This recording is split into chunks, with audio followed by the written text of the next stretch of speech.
살고 지고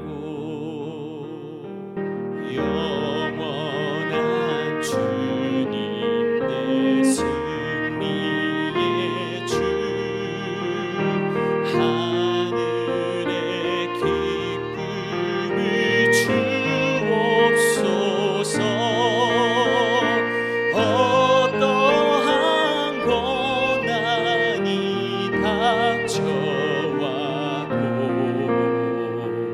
만유의 주여 소망 되소서.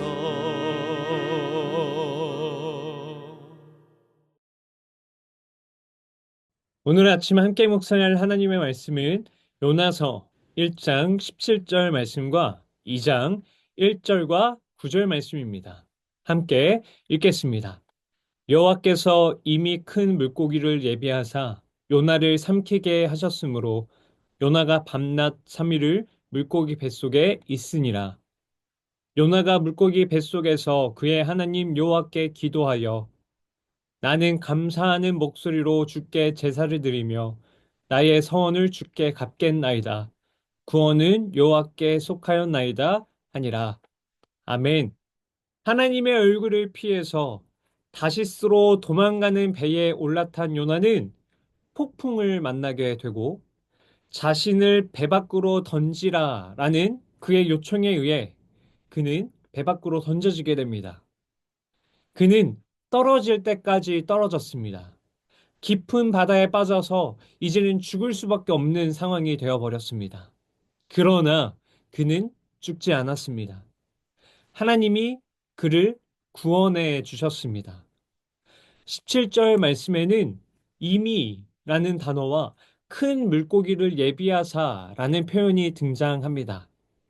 요나가 물에 빠진 그 순간에 큰 물고기가 정확히 그 위치를 지나갈 확률이 얼마나 될까요? 이는 우연도 아닌 행운도 아닌 하나님의 섭리라고 볼 수 있는 것입니다. 믿음이 아닌 눈으로 이를 바라본다라고 하면 우연이고 행운이다라고 이야기할 수밖에 없지만 믿음의 눈으로 이것을 지켜본다라고 하면 이것은 하나님의 섭리이고 하나님의 은혜라고 고백할 수 있습니다.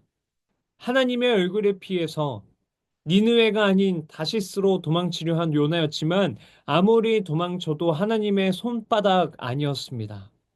하나님은 요나보다 앞서가셔서 요나를 기다리셨습니다. 물고기 뱃속은 밀폐된 공간입니다. 마치 감옥이나 동굴을 연상시키기도 합니다. 극한의 상황입니다. 하지만 동시에 요나에게 물고기 뱃속은 자신을 돌아보고 하나님께 나아가며 하나님 앞에서 회개할 수 있는 영적 기회의 공간이었습니다.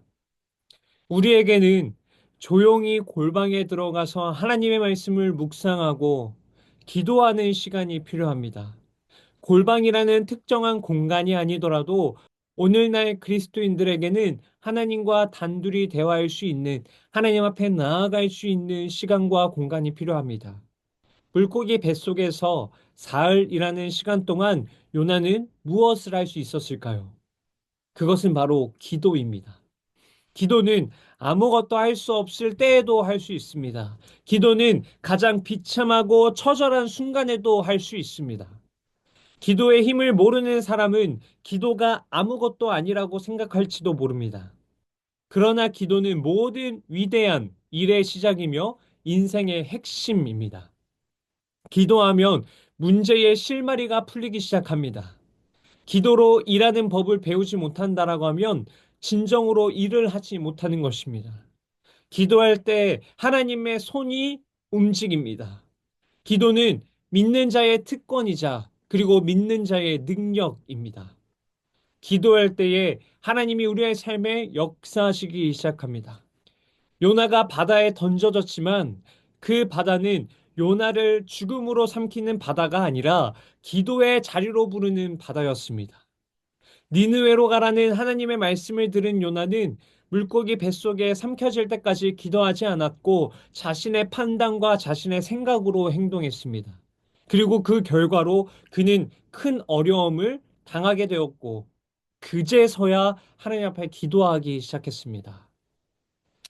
요나는 불순종이라는 큰 실수가 있었지만 요나의 기도는 선지자다움을 보여주었습니다. 물고기 뱃속에서 그의 기도는 하나님 앞에서 가장 진실된 순간이었습니다. 모든 사람이 살아가며 실수도 할 수 있고 죄를 짓기도 하지만 하나님은 우리의 가장 진실한 순간들을 보시고 기억하십니다. 요나가 진실되게 하나님께 기도하기 시작했을 때 하나님은 요나의 기도를 응답하셨습니다. 하나님의 뜻에 불순종함으로 가장 밑바닥까지 내려간 요나였지만 기도하기 시작하니 그는 다시 수면으로 올라오기 시작했습니다. 그는 기도를 통해서 상황이 변화되었습니다. 그는 불순종을 통해서 계속해서 내려감이라는 것을 경험했지만 기도를 통해서 그는 올라옴을 경험하게 되었고 인생의 방향이 전환되기 시작했습니다. 사랑하는 성도 여러분, 기도하고 계십니까? 변화가 아직 눈에 보이지 않으십니까?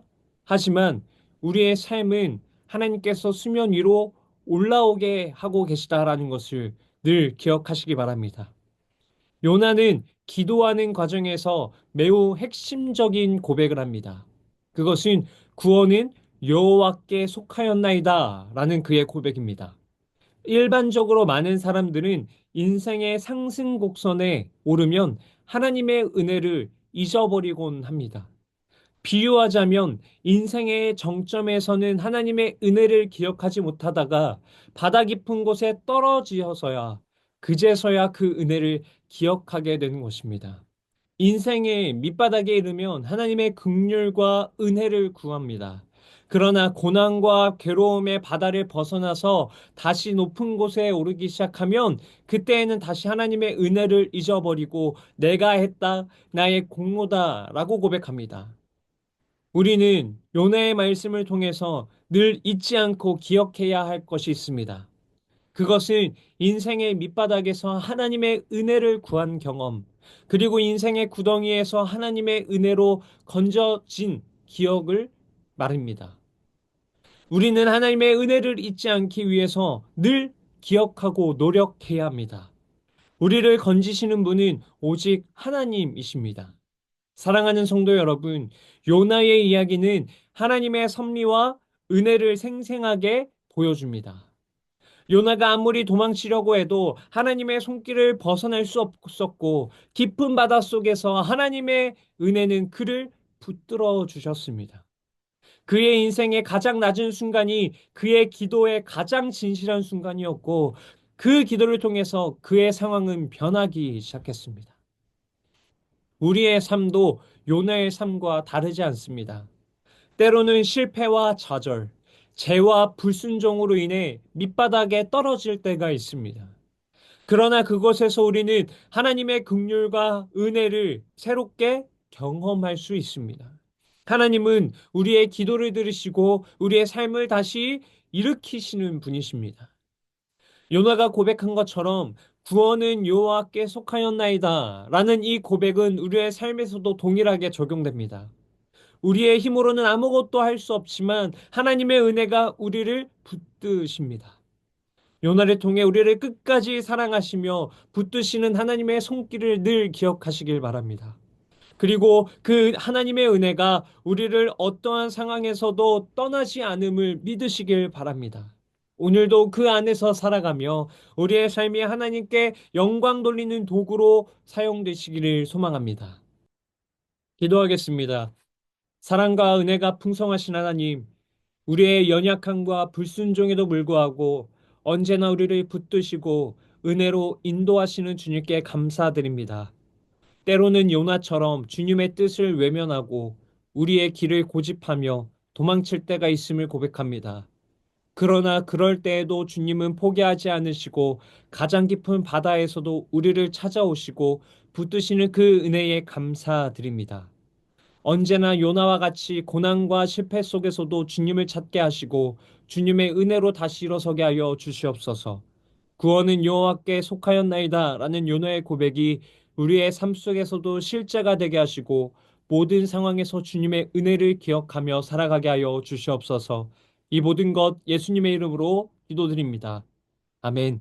오늘 함께 기도할 도구기도 제목은 아산 성은교회를 위하여입니다.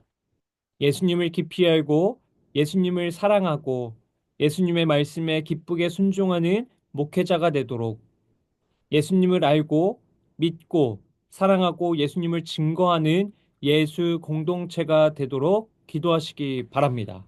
이어서 육신의 질병으로 고통받고 있는 교회 식구들을 위해서 기도하시고 경제적 어려움을 겪는 식구들, 타지와 타국에 있는 식구들, 군 복무 중인 청년들, 우리 교회 다음 세대를 위해 기도하시기 바랍니다. 또한 나라와 민족을 위해서 한국교회와 세계 선교를 위해서 기도하시기 바랍니다. 끝으로 오늘도 주님과 깊이 교제하시는 하루가 되길 소망하며 각자의 기도 제목을 놓고 기도하시겠습니다.